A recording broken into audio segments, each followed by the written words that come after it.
Let's make history.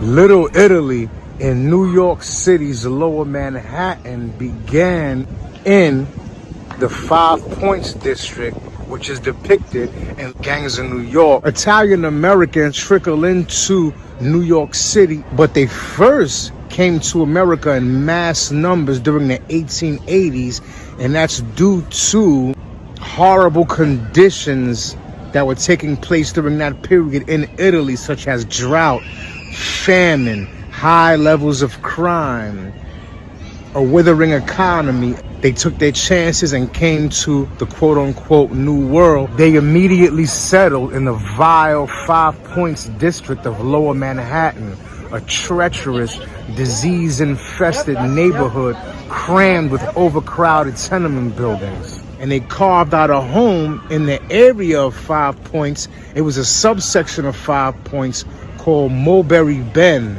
which is on Mulberry Street, and it was named the Mulberry Bend because where I stand at the moment, this is where Mulberry Street actually curves as it ascends towards Canal Street to the north. Thousands upon thousands of Italians poured in, and the neighborhood began to look not much different than their motherland, Italy.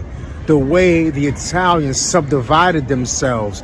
The northern Italians had a small section, the Genovese and the Sicilians. Not long after their arrival, some immediately began to leave and form quote-unquote Little Italies in other parts of the city, such as Arthur Ave in the Bronx, the bulk of Staten Island, and my neighborhood where my family's from and where I was raised, East Harlem.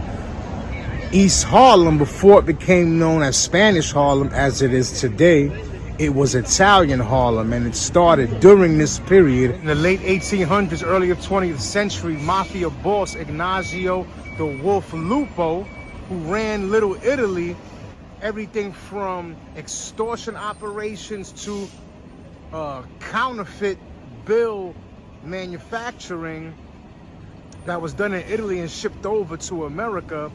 He merged his crew with Giuseppe Morello's 107th Street mob in Italian Harlem, and also another faction from the South Bronx. And the three of those crews came together and transformed to a full-fledged crime family. And it is said that this is the beginning of the Genovese crime family, one of the major 5 families of the Italian mafia in New York City. Little Italy is nowadays, in the early 21st century, somewhat of like the quote-unquote endangered species of NYC neighborhoods. The Mulberry Bend, where it all began, is now part of Chinatown. Chinatown and neighboring Soho actually expanded over the years, whereas Little Italy contracted and continued to do so until now, when it's actually only a 3-block radius on Mulberry Street north of Canal.